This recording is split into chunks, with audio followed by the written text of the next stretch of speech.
আমরা এই ভগবানের কথাগুলো কোথায় আছে? গীতায় আছে। গীতাটা পড়বো আর অপরকে বলবো, হয়ে গেল না? হরে কৃষ্ণ হরে কৃষ্ণ কৃষ্ণ কৃষ্ণ হরে হরে। তো কথা হচ্ছে এটা কঠিন কোনো কাজ না, কিন্তু আমাদেরকে কেউ বলার নেই, মানে আমাদেরকে কেউ জানায় না, তাই আমরা জানতে পারি, তাই না?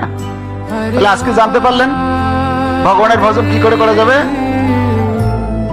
গীতাটা নিতে হবে, আপনি পড়বেন আর অপরকে বলবেন, বাস। সহজ।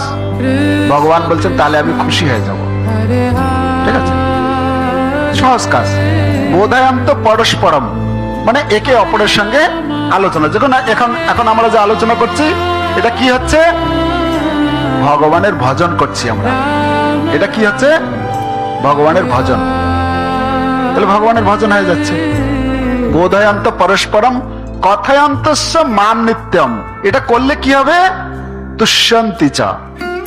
তুষ্যন্তি মানে সন্তুষ্ট। আমাদের ভেতরে অসন্তুষ্ট থাকে না? অসন্তোষ অনুভব করি।